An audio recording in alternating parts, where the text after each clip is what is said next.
In today's episode, we'll discuss the B&M floorless coaster that outlived the park that constructed it.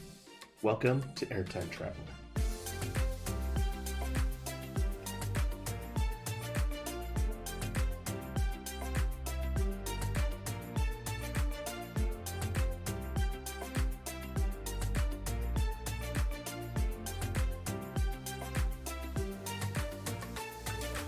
Hey everybody, welcome to the Roller Coaster History Podcast. You are listening to Airtime Traveler.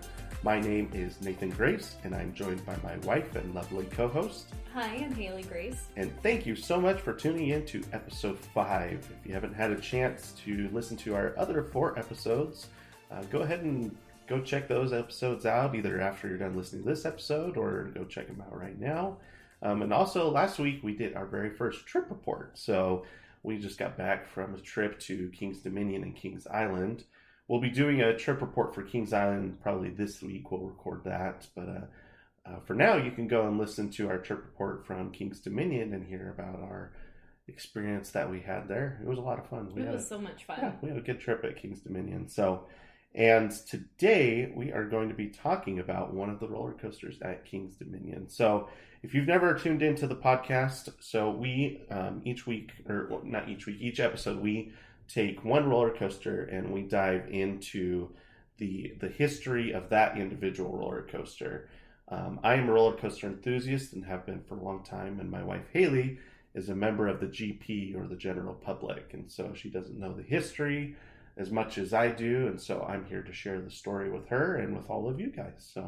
And we've had a lot of fun doing the podcast, and I think I'm excited to start sharing the stories of some of these new coasters that we got to ride in the past couple weeks. Yes. Yeah, so you have anything else you want to add to our intro? Any fun stories you've seen in the coaster world lately? I mean, we saw that Grizzly was closed down today. Yeah, so I couldn't find anything about that, so I don't know if you just saw someone post about it. It was on Facebook, but did you look on the app to see if they actually closed it? I can't. The app won't let me see like wait times or anything if I'm not in the park, so I can get any more information. Basically, we heard that Grizzly had some maintenance issues this morning, and that Kings Dominion has announced that it's closed until further notice. So that's just the rumor that we've heard. And we haven't really seen it anywhere else. But I think the other big piece of news we saw in the industry, I think in the past couple of days, we've seen it, that they started offering, what are they called, sick bags for people that are riding Cosmic Rewind, because it just opened. I think yesterday was opening day for the general public. So anyway, that's interesting. A lot of people getting sick on Cosmic Rewind. I don't see where I saw it, but the Grizzly thing. Yeah, that's interesting. Well, we'll have to keep tabs on that and see. So, but definitely the sick bag thing on Cosmic Rewind. It's not the first time Disney's done that though. Like, there's still, if you go on Mission Space, they still have sick bags. Like in the ride vehicle for people that are going on that ride. So really, I didn't know that. I've never noticed it before, at least. Yeah, so it's not the first time that's happened on a Disney ride, but all right. So today we are going to be talking about one of the roller coasters at Kings Dominion. As I said, we are going to be talking about Dominator. So that is today's topic. So like I said, we did a trip report last week where we go into more depth in our experience with Dominator, but just really briefly, I really enjoyed Dominator. It's the first floorless coaster that I've been on, but I have been on a couple other B&M Looper coasters, and it's my favorite one I've been on so far. I really enjoyed it. I think I mentioned this in our trip report, but I like how the inversions are broken up by other elements. Like there's a bank turn in a couple of the sections of the ride, and there's a low to the ground helix at the end of the ride. So just some more interesting elements that you don't typically see in these B&M loopers. Now, and then I'll let you just briefly talk about your experience. Haley doesn't particularly enjoy the B&M over the shoulder restraint, so that kind of tarnishes the experience for her, I think. Yeah, I feel like it was a very unique and fun coaster, like built wise, but like Nathan said, the restraints give me quite a bit of headache and kind of make me really lightheaded just because I'm shorter. I'm 5'3", and so my head kind of rattles around against the shoulder restraints, and so it's like a little bit more rough of an experience for me. So I don't know if like the average height person would be more equipped to ride that ride, but I personally don't like things that give me a headache and make me dizzy, so that is what it is. It's interesting because the generally speaking, coaster enthusiasts prefer the over the shoulder restraints as opposed to the vest restraints like they have on Banshee. But for me personally, I love the vest restraints. I didn't really have an issue with them, so I would really enjoy it if they put vest restraints on all of their coasters, but I know that's never going to happen. So I wonder if they just don't like them because of how far out they go, so it's like a little bit less visualization of the coaster around them. But some people say that because the way the over the shoulder restraints work, you have a little bit more room like in between. For like those vest restraints, they come direct, like in direct contact with your body. Mm-hmm. So people say, coaster enthusiasts would say, you don't get as much airtime, like you're not necessarily coming out of your seat as much, and that may be true, but for me, like I don't know, it just doesn't bother me as much. I don't personally, those vest restraints don't bother me, and I actually, when we rode Banshee, I really liked the vest restraints because I could just focus. I didn't have to ride defensively. Like I could just enjoy the coaster for what it was and not have to worry about any headbanging. And I liked that. So it was fun. I liked Banshee a lot. Banshee was really good. So, and we'll talk more about Banshee when we do our Kings Island trip report, but it was a lot of fun. So, well, Dominator is generally considered the third best coaster at Kings Dominion. It's the longest floorless B&M coaster in the world, and as such is praised as being one of the better B&M looping coasters. It opened in 2000, and it didn't debut in the top 50 in the Golden Ticket Awards when it was first constructed, but it moved into the top 50 in 2005, and then was in the top 50 for 9 years until it dropped out in 2014. So it's kind of interesting how it started outside the top 50 and then moved into the top 50 and then dropped back out of the top. So that is interesting. Got better with age and then got worse with more age. I don't know. It's kind of interesting how the Golden Ticket Awards rated it. In the Coaster Bot rankings, it currently ranks number 96 in the country. This puts it below other B&M loopers such as Kumba at Busch Gardens Tampa, Incredible Hulk at Universal Orlando, and Kraken at SeaWorld Orlando. Puts it above other B&M loopers such as Wildfire at Silver Dollar City, Hydra the Revenge at Dorney Park, and Rougarou at Cedar Point. At Kings Dominion, like I said, it ranks third among most people, and it does also rank third in the Coaster Bot rankings. So Twisted Timbers is ranked number 1 as number 9 in the country. Intimidator 305 at number 18 in the country. And then it's a pretty big drop off. Dominator's 96, Flight of Fear 169.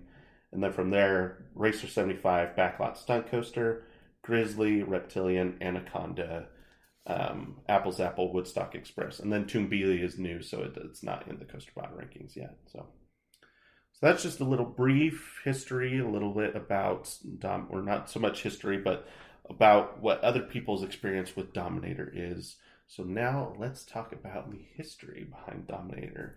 And we're going to go back to 1887. Wow.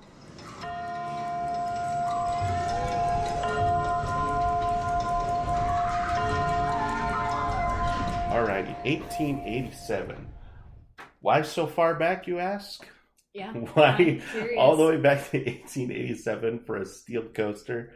That's because this coaster would not exist if it were not for an amusement park that was founded in 1887. So in Aurora, Ohio, a recreational park was founded adjacent to the town's lake known as Geauga Lake. The park was named Geauga Lake Park. Wow. Very creative. And That's lame. The park was used for Major League Baseball games on Sundays in 1888. That only lasted a year, though, because the following year, in 1889, park officials added their first ride, which was a steam-powered carousel, which I thought was pretty cool. I wish there were more of those around, because that's really fascinating. So the carousel remained the only ride until 1925, when the park added their first coaster, the Big Dipper. The coaster at the time was the largest and fastest in the world and instantly put Geauga Lake Park on the map. This coaster was followed by a dance hall, a racetrack, a bowling alley, a theater, and a rolling rink. This is an interesting... Can you imagine if that was how amusement parks were these days? Like, you go there and they had like one coaster, and then it was like a dance hall, a racetrack, a bowling alley, like just not typically what you're thinking when you think of amusement park. But I guess like back in that age, it might have been common. Yeah, I don't know. It definitely is more common than it is nowadays. So they continued to add more and more things to the park. This trend continued until a large fire occurred in 1952. The fire destroyed a significant portion of the park, causing damages of $500,000, which is about $5.5 million of damage nowadays. That's insane. It's interesting because if you go back and look at the history of like a lot of old amusement parks or like a lot of old towns, it seems like everything had a large fire at some point in the early 1900s. Like things were just catching fire left and right. It just fire departments needed. I know. So, so $5.5 million in damages in today's money. But despite the damages, the park was purchased by Funtime Incorporated in 1969. Now, Funtime was formed by 3 former managers of Cedar Point. And this is interesting because Cedar Point and Geauga Lake are only about an hour and a half away from each other. So Geauga Lake is like just outside of Cleveland. So it's not that far from where you grew up, actually. I'm kind of curious. I don't have my phone on me, so I couldn't look. But I mean, Cedar Point's only, 3.5 hours from the Pittsburgh area. So Geauga Lake is probably only a couple hours, maybe 2.5 hours from where you grew up. So it's interesting. They, these former managers of Cedar Point purchased this park. They're only 80 miles apart. And spell Geauga. It's Geauga. Geauga.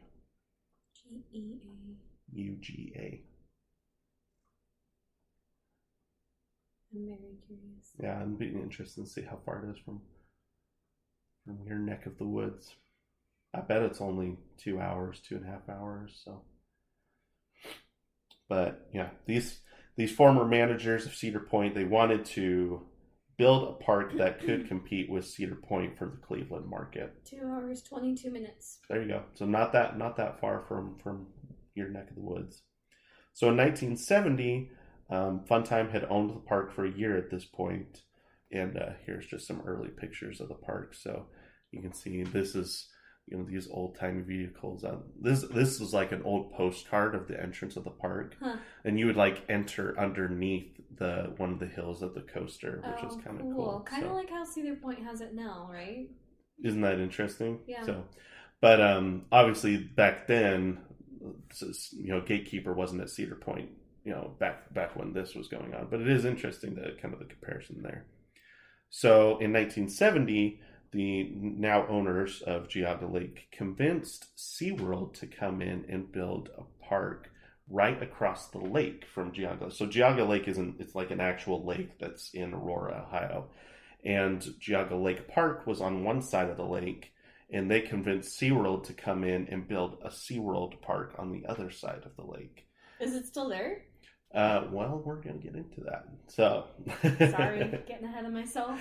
But it was interesting though, because usually you wouldn't typically ask another major attraction to come in, but they kind of worked together as like they wanted to turn the town into like people could come there and spend like a weekend at the town, and you'd spend like one day at Geauga Lake and you'd spend another day at SeaWorld Cleveland as it was called.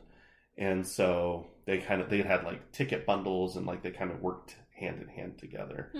It was a pretty ingenious concept, actually. It kind of helped boost the park in the public eye and convince more people to come there. So it was interesting. I saw this article that in the newspaper. The title of the article was "Ohio Parks Claim They Can Rival Disneyland." No. I just thought that was really funny, and it goes on the article, and they talked to Cedar Point, Kings Island, and Geauga Lake in this article, and specifically Geauga Lake officials were the ones that were saying that like they could compete with Disneyland, mostly because they were saying like we have SeaWorld here, so you can get like the animal experiences, and you can come see these shows, and then you come across the lake to our park, and you can ride the roller coasters and stuff like that. So throughout the 70s, they were just constantly. Fun Type Park wanted to blow this park wide open. So from 1887 to 1970, it just been like a local theme park. They had one roller coaster. They had added a few rides here and there. But when Fun Time took over, they were like, we are going to turn this into a destination theme park. So by 1978, they had already added a log flume, an observation tower, and a new roller coaster in 76, 77, and 78. Wow. So they were just like, boom, boom, boom. They were adding things like crazy. I was thinking about that. Can you imagine if Silver Dollar City built a new roller coaster 3 years in a row? Like, that would be... We can only pray that they I would do that. know. I would love that. Happen, but yeah, so 2 of these coasters featured inversions, meaning Geauga Lake had 2 inverting coasters before Cedar Point did. So it's interesting to kind of see how Geauga Lake is already pushing the boundaries to try to one-up Cedar Point when, Cedar Point's only like an hour and a half away. It was clear that the park wanted to rival the nearby Cedar Point and Kings Island. And not only did they want to do that, but they were willing to put in the money and the investments to do so. The new coasters, like I said, were 76, 77, 78. And then from there, it kind of stopped. The park was still really successful. Like, a lot of people were coming in, but they weren't like adding coasters like crazy like they were. During this time, SeaWorld had mentioned interest in buying Geauga Lake. And kind of turning everything into one park, but nothing really materialized from that. So in 1988, the park celebrated its centennial with its first new roller coaster in 10 years. So they opened this coaster, which is Raging Wolf Bob's, which is a large wooden coaster built by the Din Corporation. Okay, I gotta ask you, what do you think of that name, Raging Wolf Bob's? What's a wolf bob? I have no idea. Because it makes me think of... Did they have a pet wolf named Bob? Maybe that was Raging? Maybe that's what it was. They had a raging wolf named Bob. And that's where the name of the coaster goes around. It makes me think of a bobsled coaster, but it's not. It's not. It's just a wooden coaster. I mean, it looks fun based on the pictures, but yeah, Raging Wolf Bob's. That's interesting. You'll have to look that up and see. Yeah. So throughout the late 80s and early 90s, the park added a few flat rides, but how Fun Time, when they took over, they were just adding things like crazy, but at this point they just seemed kind of content, just like, the park's good as it is. So. But that would change in 1995. So on August 15th, 1995, Premier Parks announced that they had purchased Fun Time Incorporated for $60 million, about $114 million nowadays. And this included the acquisition of Darien Lake, which is an amusement park in New York. I think you say this Wyandotte Lake in Columbus, which was a much smaller park and only had a couple coasters. and Geauga Lake. So Funtime had seemed pretty content with the park's current status, like I said, but Premier Parks was anxious to inject new life into these parks, particularly Geauga Lake and Darien Lake, because those ones, the other one was actually ended up getting absorbed into a zoo. So the Columbus Zoo now has it has a couple roller coasters there at the Columbus Zoo, actually. Mm-hmm. They do? Or yeah, there's like two coasters there, I think, because it used to be right next door to the amusement park, and then it just kind of got absorbed. The Columbus Zoo. How did I not know this before? Oh, yeah. So I'll have to go because I really like the Columbus Zoo. Yeah. That way you can get your coaster credits. Yeah, I get a couple credits there. So, but they were really anxious to pump new life into Darien Lake and Geauga Lake. So in '96, they added a new coaster to Geauga Lake and Darien Lake. In '97, they added a water park to Geauga Lake and a new coaster to Darien Lake. '98, they added a new roller coaster to both of them. In '99, they added a roller coaster at Darien Lake and a couple flat rides at Geauga Lake. So they're just constantly. So like the same thing that happened with Funtime back in the '70s is now happening again in the '90s. Did they remove anything? I'm sure they removed things here and there. I think there was a Wild Mouse coaster that got removed, but nothing super significant. I do think one of the inverting coasters that they built in the '70s, I think one of them got removed, but one of them stayed because they were pretty similar. They were both built by the same company. So while all of this is happening, Premier Parks is not only continuing to expand these parks, but they're buying amusement parks like crazy. So in '96 and '97, they bought Elitch Gardens, Waterworld USA, Riverside Park, Great Escape, Adventure World, Kentucky Kingdom, and the European Wallaby Parks. So, and that's just the major ones. They also bought like small water parks here and there, but they were going crazy. They were just buying amusement parks left and right and building this little empire of amusement parks. Wonder if did they go bankrupt? Well, yes and no.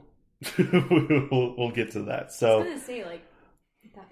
I feel like you'll understand why that's a yes and a no. Okay. So in 1998, the biggest change of all happens when Premier Parks purchased Six Flags from Time Warner for $1.86 billion.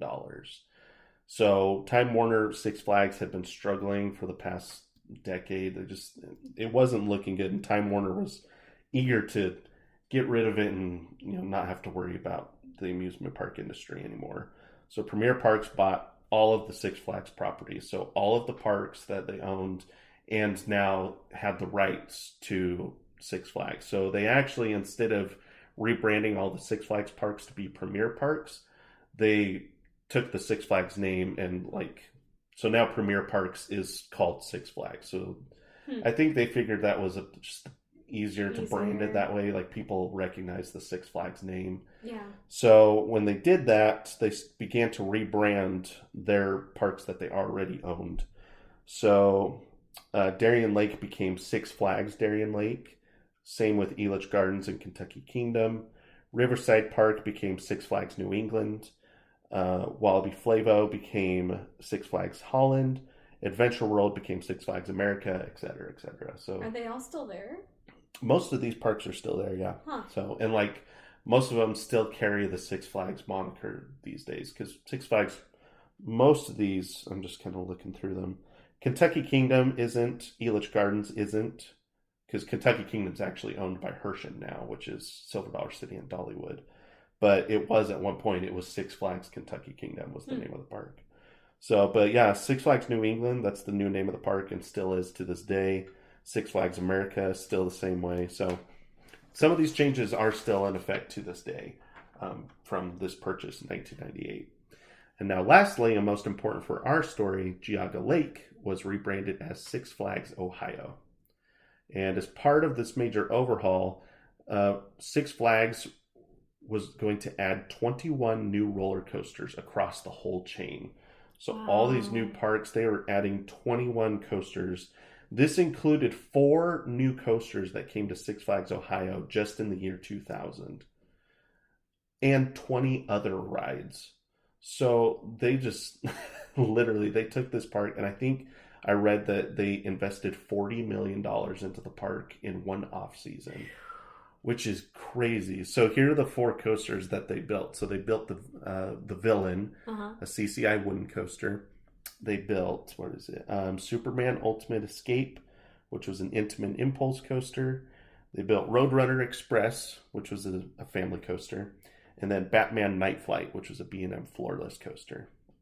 Okay, so that was the other thing. Now with Six Flags, now they have the DC and Looney Tunes properties that they can use in the park. So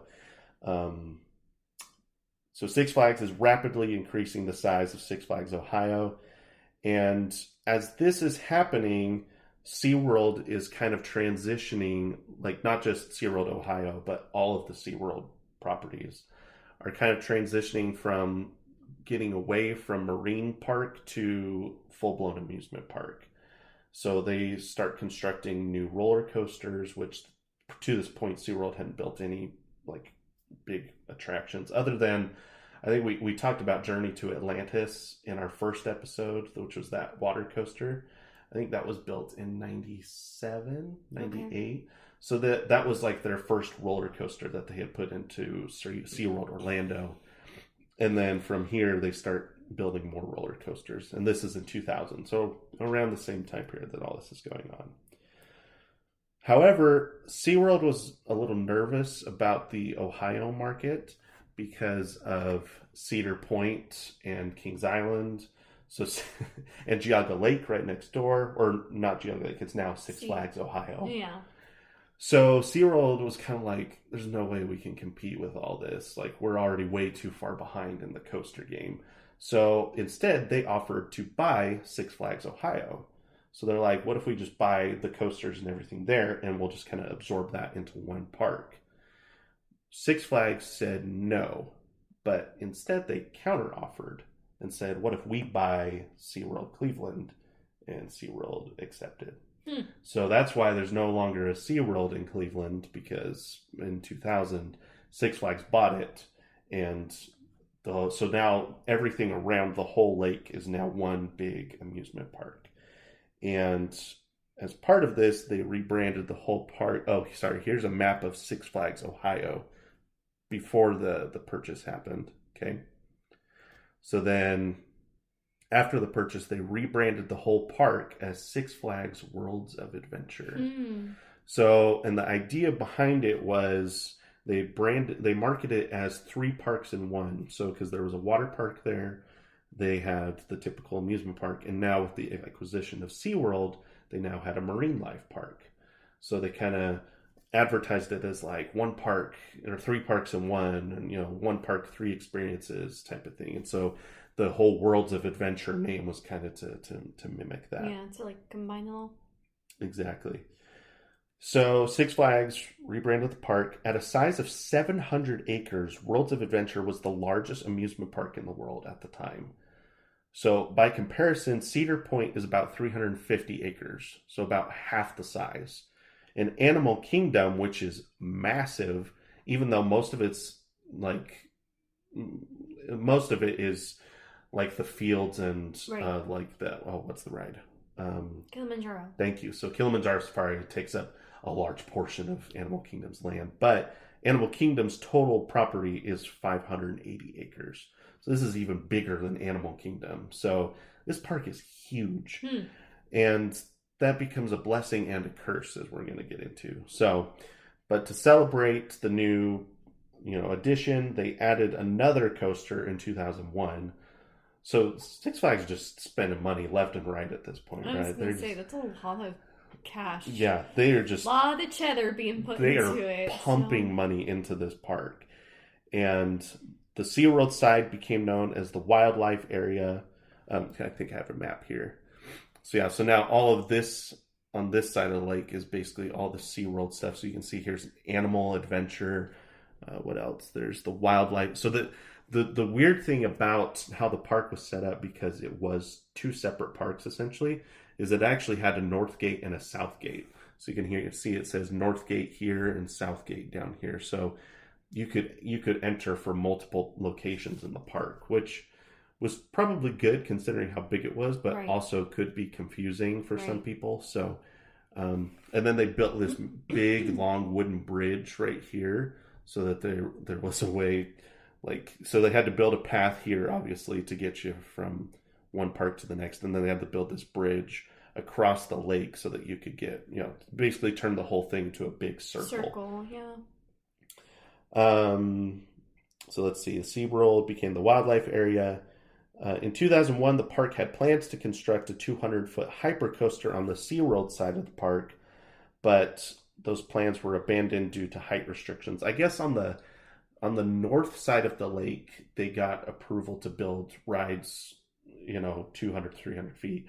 But on the south side of the lake, they couldn't go above 35 feet, which is interesting. I don't know if the people or the city just wanted you to be able to see the lake from one side and not necessarily the other. I don't know.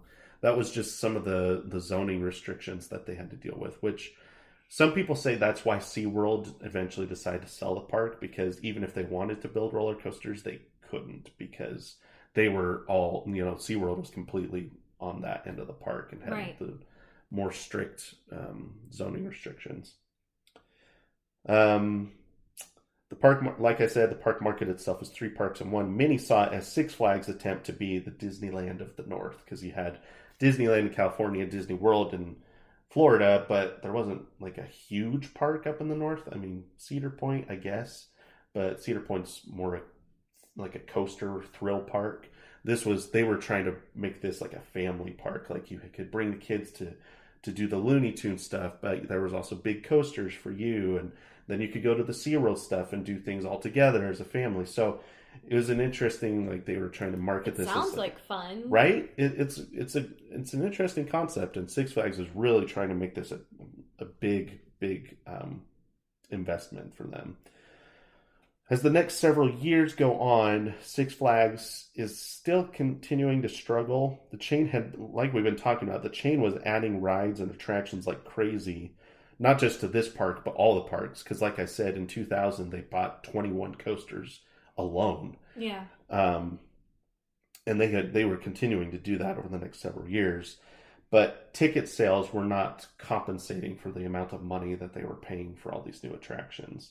So the company was losing money at this point. The company's growing debt was becoming a serious problem, and board members were under fire for answers. Worlds of Adventure was also experiencing declining attendance at this point. So after a 43% increase in attendance in 2000, so when it went from Geauga Lake to Six Flags Ohio, they increased 43%, that's awesome. That's a jump, yeah. Big jump. But then 2001, when they bought SeaWorld and went to Worlds of Adventure, attendance actually decreased in 2001. Interesting. So I wonder why. It is interesting that, they expand this park and attendance actually decreased. And then it decreased a little bit more in 2002, a little bit more in 2003. They were still bringing in 2 million people a year, which is a big number. But for the amount of money that they had pumped into the park, they were expecting better. They were expecting better numbers. In 2004, Six Flags began to close and sell properties in an effort to help alleviate the company's growing debt. So on March 10th, Six Flags sold off all of its European parks except for one. And then in April of that year, Six Flags determined that the investment required to keep Worlds of Adventure competitive with Cedar Point would be too great.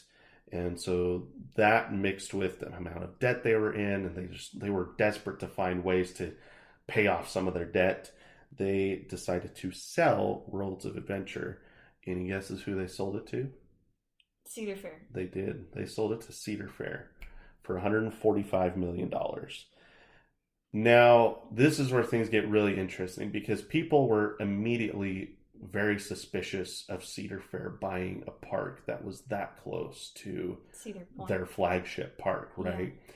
So it seemed really strange, and people were like, well, maybe this is going to be the family park and Cedar Point is going to be the thrill park.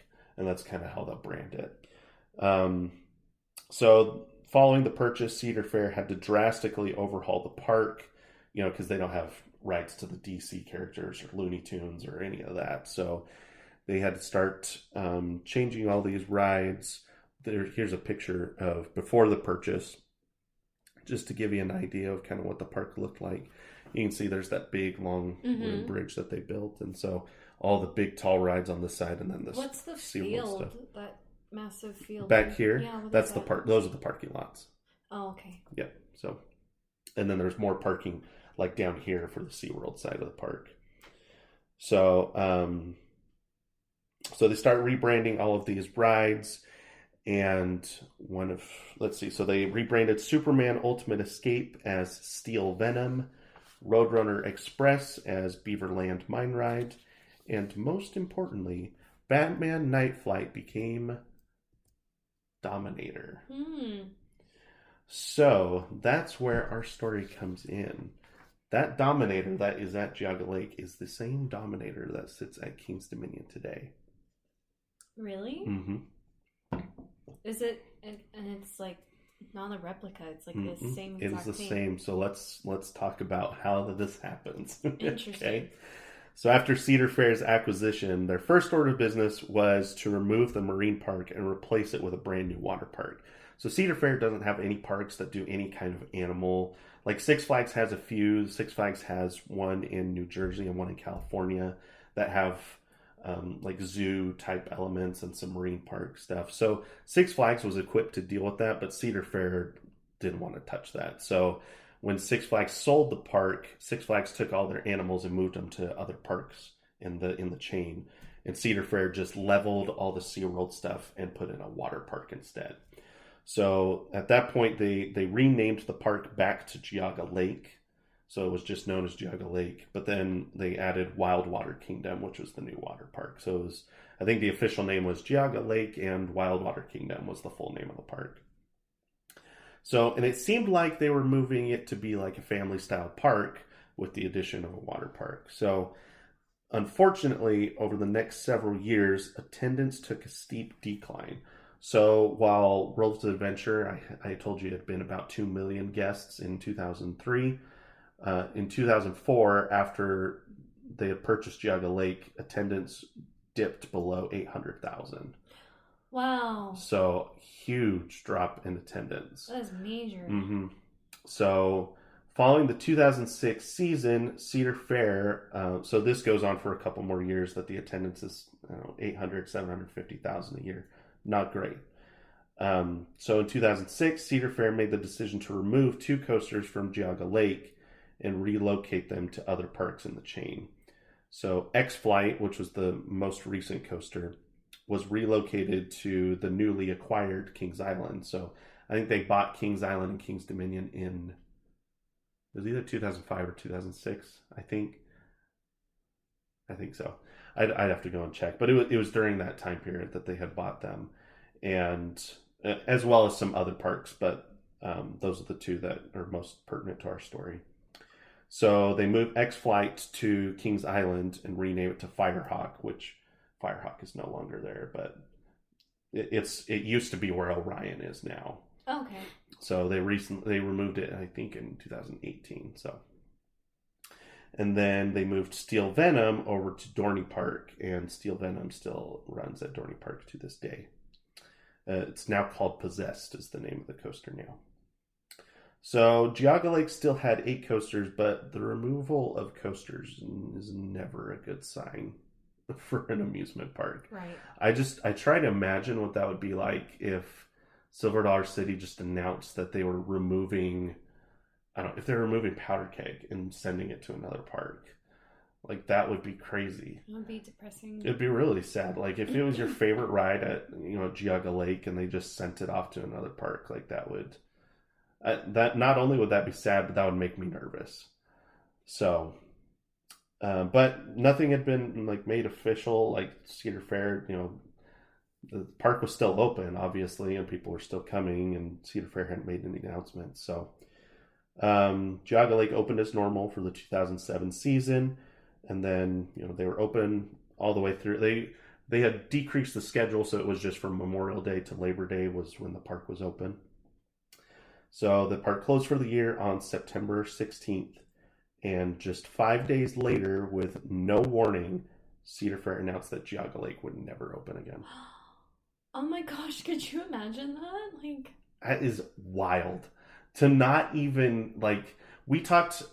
Was it? Yeah, it was our last episode. We talked about Phantom's Revenge, and we talked about how Kennywood was really good about like when a ride is going to close. Like they would announce it for at the beginning of the year, so people had a chance to come and ride it one more time. yeah.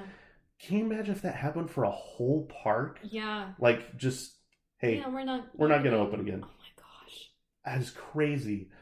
And people were stunned and outraged. The park had been open for over 100 years, and within a matter of 7 years of ownership between Six Flags and Cedar Fair, the park had been completely decimated and shut down.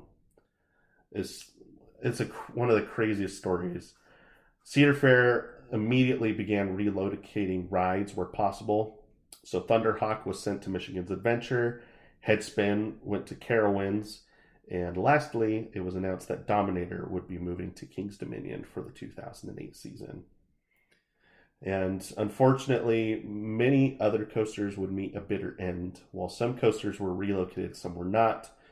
This meant Villain, Raging Wolf Bob's, sorry Bob, and the historic Big Dipper coaster were all demolished. And it's very sad. I found this.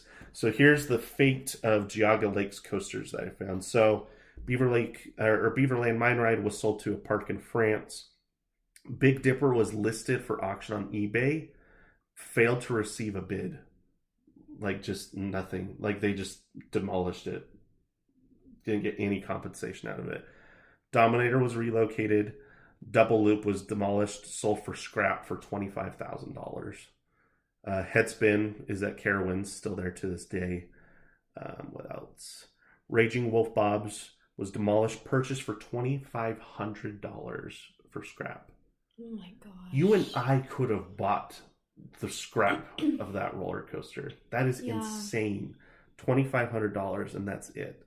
So it does look like some of it was donated to this Coaster Universe Preservation Museum and was fully restored. So some of the cars are preserved at a museum, which is cool. I'm glad that happened. So because that's what history, mm-hmm. and it's just like no, I'm tearing it down. It's very sad. It's the thing that's difficult is steel coasters are a lot easier to relocate than wooden coasters, just because of the nature of the beast, right? It's easy to pour more cement footings for the large steel structures, but wooden coasters have a lot more support beams to deal with, and some do get relocated. Like Phoenix at Knoebels was relocated from a park in Texas, but even that was extremely difficult to do, and it doesn't happen very often. So it's unfortunate some of these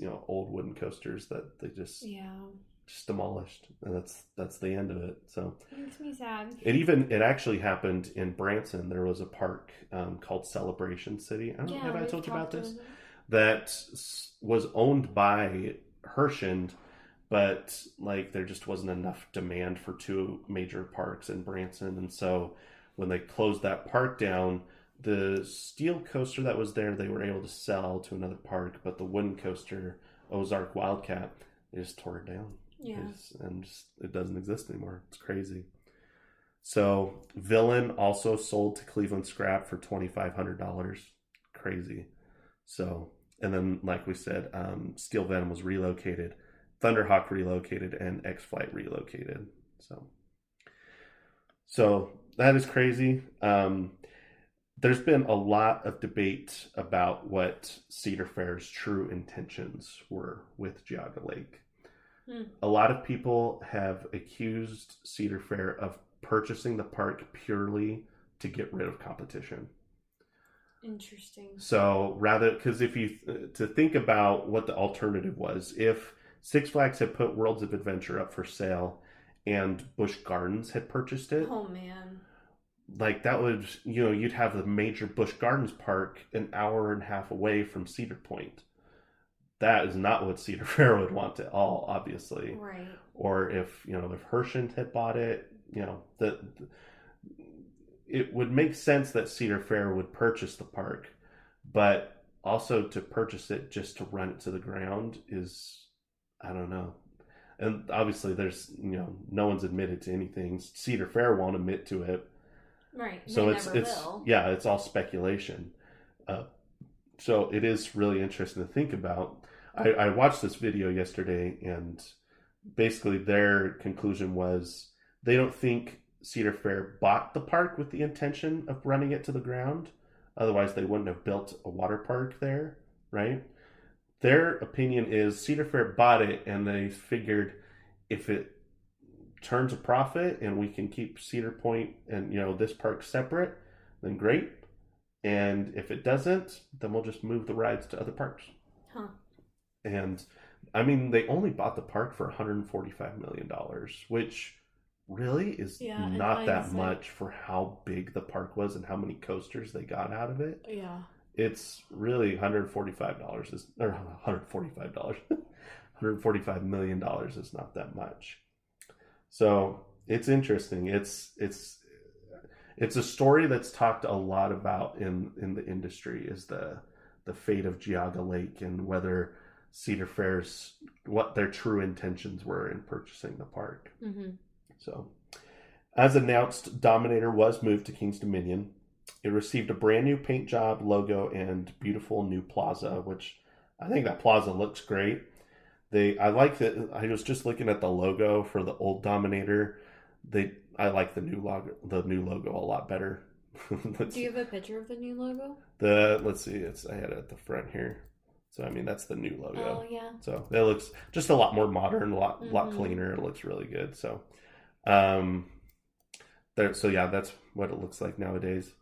One thing that is interesting that I don't know if you noticed when we were there, but the massive 135-foot vertical loop is yellow instead of orange. Oh, I didn't know that's not there, but I see it now. Do you know why? No. Because that is the original paint job from when it was at Geauga Lake. Interesting. So if you come back here, where's a better picture?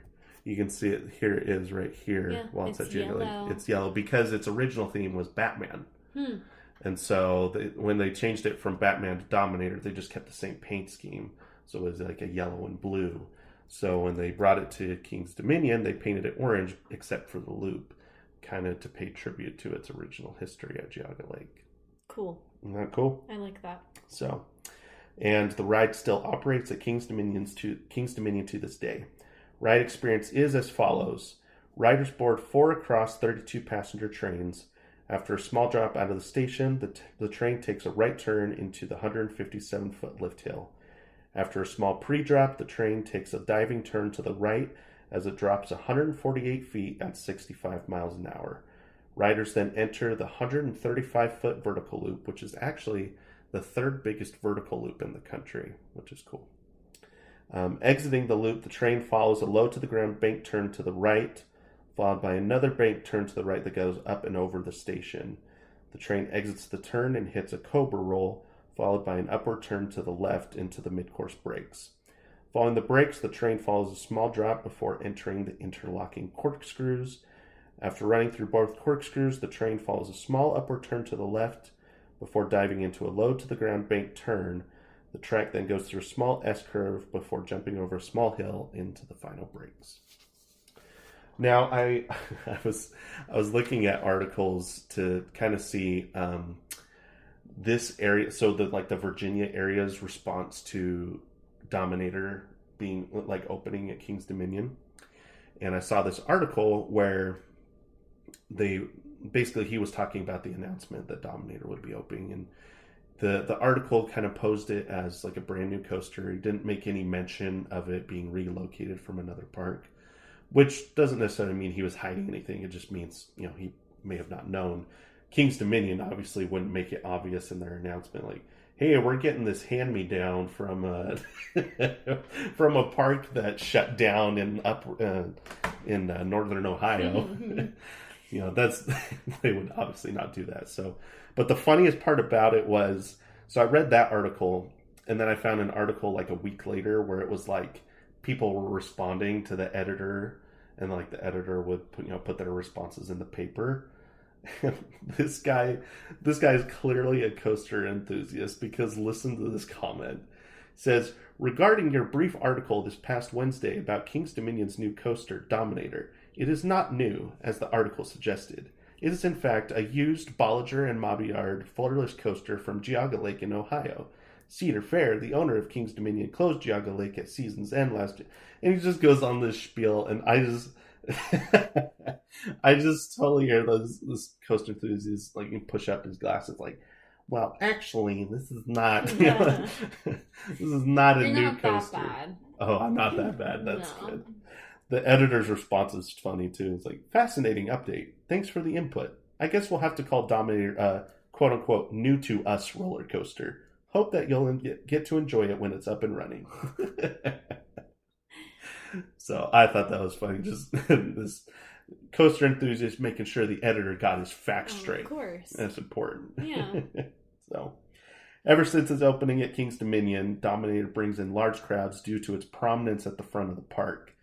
It was also a big deal for the park in 2007 because they had just lost Hypersonic XLC the year before. So they lost a really big coaster that was at the park because it was just having nightmare maintenance issues. It was just way too expensive. So it was a big deal for King's Dominion to be getting another big coaster kind of to step into its place. Volcano was certainly the most popular coaster at the park, but Dominator was a solid number 2. Over the years, they built Intimidator 305 and Twisted Timbers, but in 2018, they lost Volcano, which is why we didn't get to ride it while we were there, because it's not there anymore. And because of that, Dominator has remained a headline attraction at the park. You know, like I said, it's number 3 on most people's list at the park. And it has really high capacity because of the 4-across seating. Right. So it's, people in the industry call it a people eater, is the term that they use for coasters that Okay. for coasters that get a lot of people through, have really high capacity, called people eaters. So, alrighty then. and it's at the front of the park, the GP eat it up, right? They just see it as they're in the parking lot and they're like, oh, we got to go do that first. So it always has one of the longest lines in the park. So not for us. Yep, that was one of the best parts about our trip. So all right, so that pretty much wraps up this saga for Dominator, but we got to talk about the rest of the Geauga Lake saga. We don't have too much more to talk about, but just to wrap up the rest of what happens. So the water park actually remained open until 2016, so they closed everything except for Wildwater Kingdom. Some rides were left abandoned, others demolished, and then after the water park closed, pretty much everything was demolished, and there's little that remains of the park. So I do have some pictures of what is left. So that's the front entrance to the park. Huh. You can see there's like, I think that looks like their River Rapids ride. What else? There's another picture of the front entrance, just overgrown with weeds and trees. There's the parking lot. You can see just these paths, but it's just all overgrown with bushes now. The shops. This looks like a ride here. I know it's kind of hard to tell what things are now anymore, but this is an interesting one. So there was a coaster here, clearly. I think this is where Dominator was, right here. And then, I don't know, there's some kind of ride so there. Sad. Isn't it? It's really sad. And then there's just that's a Google Maps overview of what it looks like today. Just completely desolate. It's just nothing there. depressing. This used to be the largest amusement park in the world, and it's just completely, it's just gone. It's insane. So, and I knew the reason I've known I wanted to talk about Dominator as our King's Dominion coaster for a long time, because I knew about this story. I knew where that it came from, this park. And to be fair, there's other coasters I could have talked about, because like there's one at Michigan's Adventure and one at Carowinds, one at Dorney Park that are from this park. But Dominator is really the big coaster that survived Geauga Lake. Right. And it's fascinating to have a coaster that outlived the park that it was built at. It doesn't happen very often. So, and as far as Six Flags is concerned, following the sale of Geauga Lake, Six Flags also demolished Six Flags Astroworld in Houston and sold the land for profit. There was also a hurricane that took out Six Flags New Orleans. Hurricane Katrina actually completely decimated that park, and it also sits abandoned to this day. Oh, that's weird. Six Flags almost sold Magic Mountain. I didn't even know that, but I guess they were considering selling Magic Mountain, that's like their Cedar Point, right? That's their flagship park. Ultimately, it was spared, but they sold off some of their smaller parks. So they sold off Kentucky Kingdom, Elitch Gardens. But Six Flags' obscene financial decisions eventually landed them in bankruptcy in 2009. Cash flow had decreased by $120 million annually, and the company was over $1 billion in debt. Oh my gosh. Unreal. So when you... Well, it makes sense. Yeah, right. So you asked me at the beginning of the episode if Premier Parks, buying all those amusement parks, put them in debt. It kind of did. I said yes and no because it wasn't Premier at that point. It was Six Flags. But yes, they did go into bankruptcy almost 20 years, like 15 years later because of these... just spending way too much money. The bankruptcy nearly ended Kentucky Kingdom because Kentucky Kingdom is partially... I'd have to look exactly how it's... the logistics behind it, but I think it's partially owned by the state and partially owned by whichever chain is running it.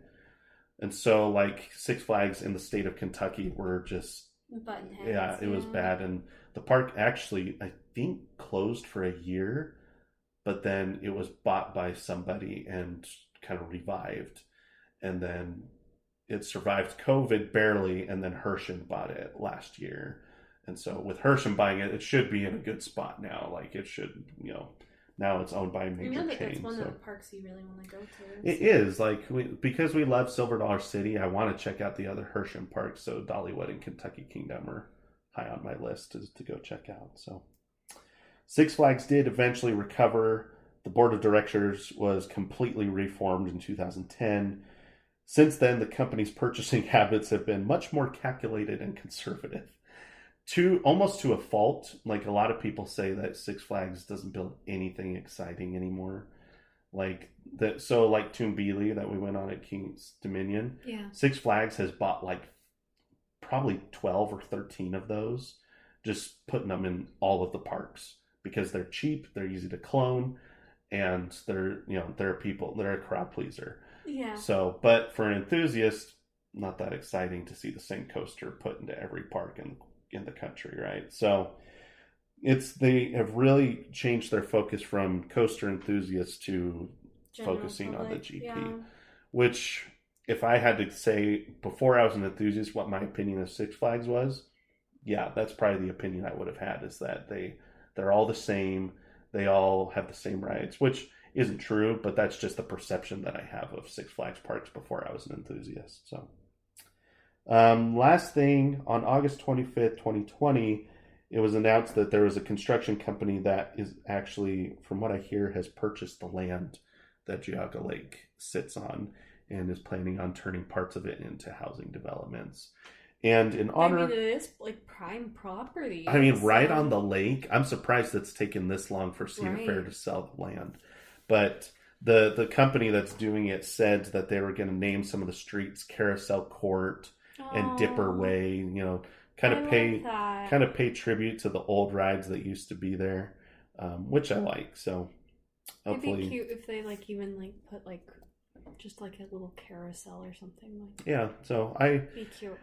Obviously, the ideal situation is that the park would still be there, but obviously that's never going to happen again. So if they can do something to just pay tribute to the park that used to be there, that's best situation at this point. Scenario, So while today's story focused little on Dominator itself, the coaster is, it's a notable memory of a park that was meant to be the Disneyland of the North, and it's one of the few coasters to actually outlive the park. So yeah, that's the story of Dominator, and more importantly, the story of Geauga Lake and Six Flags Ohio and Six Flags Worlds of Adventure, and yeah, crazy story. One of the craziest stories in the amusement industry. I could tell. So. I mean, it's crazy. So yeah, I try to put myself in the shoes of somebody that had Geauga Lake as their home park, of if Silver Dollar City closed at the end of the year. Looking at some of these houses, like, you know, to be able to say, like, yeah, well, the place we live at is where amusement park was. Like, that's cool. Yeah. So I just can't imagine, like, the park that you grew up going to just closing without even a warning. Yep, like just 5 days after. 5 days after closing day, just, hey, park's never going to open again. Hope you got your rides in, because we're never opening again. Yep, we're done. Crazy. So, well, thank you for tuning in to this week's episode of Airtime Traveler and the crazy story of Geauga Lake. And I do appreciate that at least some of the rides lived on. I wish more of the rides could have survived. You know, some of those wooden coasters no one will ever get to ride again, which is really sad. But at least we get a few. We get Dominator, and we get a few other parks that got to, you know, have one of these coasters from Geauga Lake. And yeah, do you have any final thoughts or questions or anything to add? I don't think so. So I'm not as fond of the coaster as you are, but I did enjoy it, and I didn't know that they paid tribute by leaving it yellow in the one part, so I thought that was kind of cool. I do really like that. I like when, you know, parks really, we've talked about this with Powder Keg and with Phantom's Revenge, but when they put in the effort to pay tribute to old rides and old attractions, because I think, you know, I think some of these people in the amusement industry and the higher up positions forget that some of these rides aren't just, you know, a fun day at amusement park for some people. Like, some of these rides are memories with family and with friends. And I mean, for Kennywood, people were getting married on the coaster. Exactly. You know, some of these rides mean more to people than just a hunk of metal or a hunk of wood. You know, they mean a whole lot. And like, for me, Outlaw Run always will have a special place in my heart as kind of symbolic of me overcoming my fears. And, you know, and anything at Disney has a special place in my heart as, like, you know, spending time with family there, and got to spend, you know, my first vacation with you there. So, you know, these rides mean a lot to people. And so I appreciate when parks like King's Dominion put in the effort to pay tribute to how much these rides mean to people. And yeah, so I really like that they left the loop, the original paint job, in tribute to Dominator at Geauga Lake. So, well, thanks everybody for tuning in to this episode of Airtime Traveler.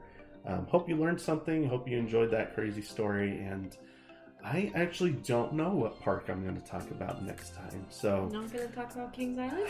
I don't think so. I think I'm going to leave Kings Island for, you know, maybe the episode or two after that.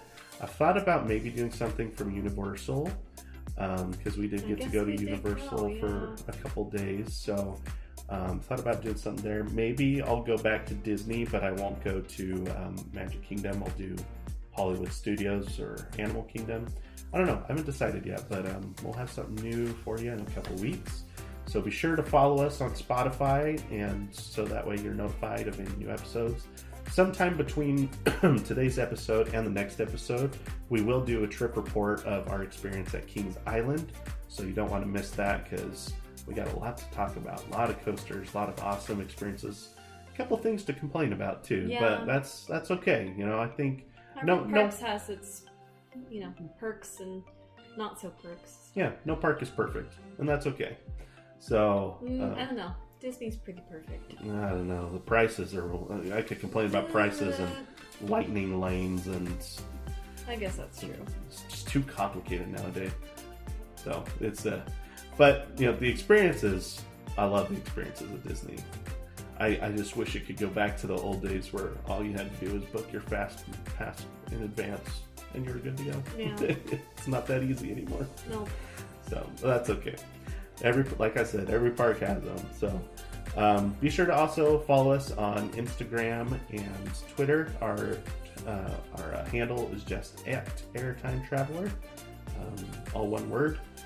And I think that's pretty much all we have for this week. Do you have any final thoughts, Haley? I was just gonna share, like, if you guys like our podcast, please don't be afraid to share it with your friends. Like, we would love to hear some shout outs of what you think of it, and Like we said, share it with your friends, and give us a comment or two on what your thoughts were on Dominator and the lake.